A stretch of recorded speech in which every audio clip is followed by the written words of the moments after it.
మహబూబ్నగర్ జిల్లా దేవరకద్రలో బీఆర్ఎస్ నాయకులు ఆందోళన చేపట్టారు. పాత బస్టాండ్ వద్ద ధర్నా చేశారు. సగానికి పైగా రైతులకు రుణమాఫీ కాలేదని నిరసన తెలిపారు. కాంగ్రెస్ నేతలు ఎన్నికల ప్రచారంలో 2 లక్షల రుణమాఫీ చేస్తామని చెప్పి రైతులను మోసం చేసిందని మాజీ ఎమ్మెల్యే ఆల వెంకటేశ్వరరెడ్డి ఆరోపించారు. అనంతరం తహసీల్దార్ కార్యాలయానికి వెళ్లి ఎంఆర్ఓకు వినతిపత్రం సమర్పించారు. ఎలాంటి ఆంక్షలు లేకుండా 2 లక్షల రుణమాఫీ చేయాలని ఆల వెంకటేశ్వరరెడ్డి డిమాండ్ చేశారు. ప్రజలకు అర్థమైపోయింది. గత 8 నెలలుగా ఏదైతే అబద్ధాలు చెప్పి అలవి కానీ హామీలు ఇచ్చి అధికారంలోకి వచ్చిన కాంగ్రెస్ పార్టీ గత 8 నెలలుగా మాయ మాటలు చెప్పే ప్రయత్నమే చేస్తూ ఉంది. కేసీఆర్ గారిని తిట్టే ప్రయత్నమే చేస్తుంది తప్ప ప్రజా కోణంలో రైతుల కోణంలో ఈ ప్రభుత్వం ఆలోచన చేస్తుంది. ఇలా మా దగ్గర లెక్కలతో సహా ఉన్నాయి. 45% అయినాయి.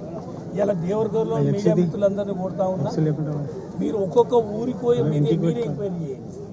ఇలా దేవరగఢ్లో పిఎస్సిఎస్ ఉంది, బ్యాంక్ ఉంది. ఇలా మా దగ్గర లెక్కలు ఉన్నాయి.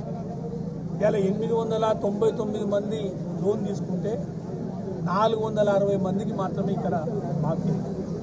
అదేవిధంగా పక్కనే ఉన్న నాగారం పిఎస్సిఎస్లో 1119 మంది లోన్ తీసుకుంటే 419 మందికి అయినాయి. అంటే దాదాపు 700 మంది రైతులకి ఇంకా రుణాలు మాఫీ కాలేదు. ఇలా రుణాలు మాఫీ కాలేదు. ముఖ్యమంత్రి గారు ఏం మాట్లాడతారు, హరీష్ రావు నేను చెప్పినట్లు ఆగస్టు 15 వరకు చేసినా నువ్వు రాజీనామా చేయి.